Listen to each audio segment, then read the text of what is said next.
Good morning, Big Ten fans. Welcome back to another edition of the Big Ten Morning Minutes. I'm your host, Michael Chen. Today is Thursday, January 17th, and there was some news along the coaching ranks yesterday, aside from a little bit of player movement, not much to report, but a big one, a big movement, and one that missed out for the Big Ten.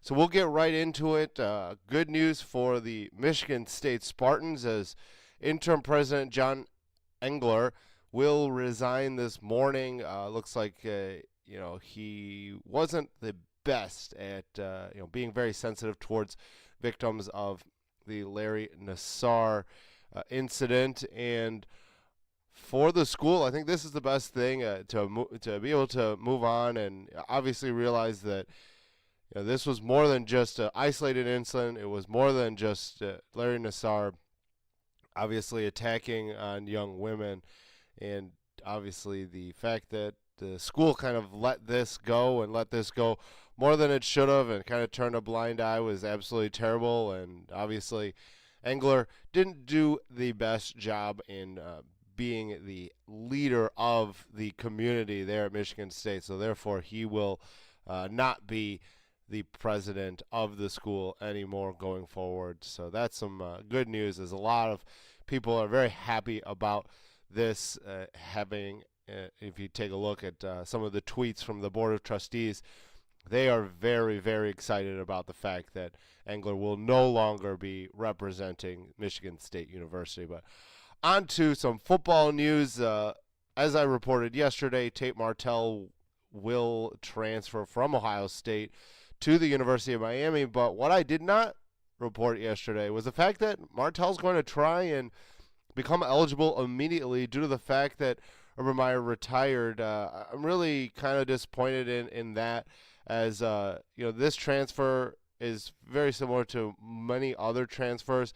There isn't anything really that Ohio State did in a transgression in order to really get Martell to have that eligibility immediately.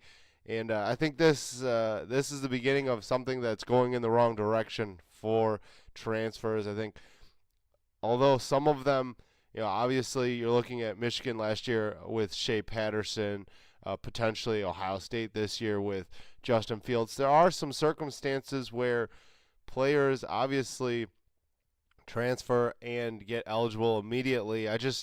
This one is a playing time thing for Martell, and he's been in the program for 2 years. It's not like he was in the program for a year. Urban Meyer told him that he was not retiring, etc., and then obviously retired at the end of this year. He's been in the program for 2 years, so I don't really see much of a case for Martell to be able to become eligible immediately, but we'll see how the NCAA ends up ruling on this one.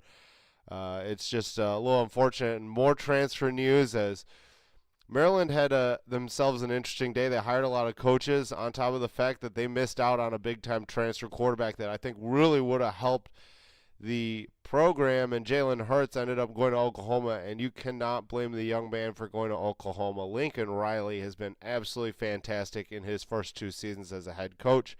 Baker Mayfield, obviously winning the Heisman last year. You have the reigning Heisman Trophy winner Kyler Murray. So I would say that Lincoln Riley has a pretty damn good record as a offensive guru and a quarterback guru, and I think Jalen Hurts is making a decision with his future in mind, and I can't blame him. I cannot blame that young man at all for looking at the situation at Oklahoma. Obviously, Murray yesterday, he declared for the draft, and there is a open spot at Oklahoma. So, hey, you can't blame him. He's got 1 season to, make his NFL dream come true. And after what he did at Alabama, I don't think he was really looked very highly as a potential NFL quarterback. So going to Oklahoma, and the fact that you're looking at Baker Mayfield was the number 1 pick last year, and looks like Murray's going to be a fairly high pick in 2 drafts, which is very impressive. Very, very great athlete Murray is.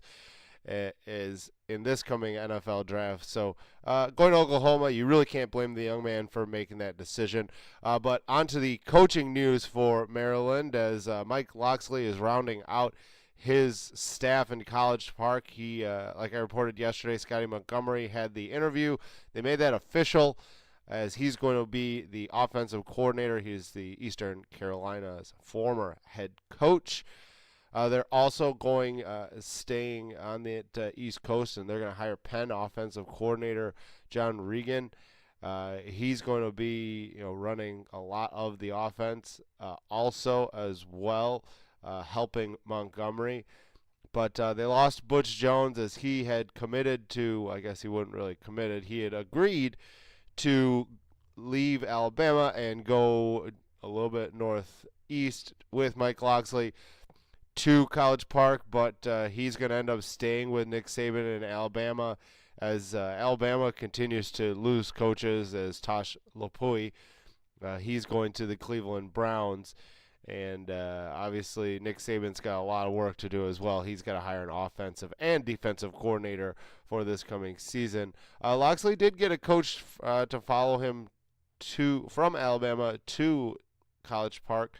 It's just a graduate assistant and Mike Miller, but Mike Miller is viewed as a up-and-comer in the coaching ranks. He will take the tight end role, as the tight end role is usually reserved for a coach that's an up-and-comer, a younger guy. As Miller used to play as well. He took an odd route to get to the coaching ranks, but he's also, obviously he was at Alabama last year. He was at Clemson previously, so he's got some really good background with coaching and in some really, really good programs as well.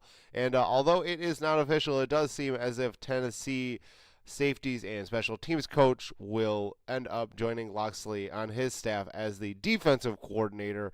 That most likely will be announced today, as Tennessee has more than the 10 allotted assistant coaches, and it does look like he will be moving on there. So a little bit of news with Michigan, as Michigan is going to take Arizona State's defensive line coach, Sean Nua. He's going to go to the same position, and unfortunately I missed this yesterday, as Jim Harbaugh has offered a 7th grader, Isaiah Marshall, a scholarship. So that's pretty young. You're not quite sure what kind of player Marshall will end up being, as he is years away from contributing at all to a college program. And that'll be it this morning for your Big Ten Morning Minutes. I've been your host, Michael Chen. Give me a follow on Twitter at MFC2123. I'll be tweeting about all the happenings in college football going on during the day. I appreciate you listening. Have a great day.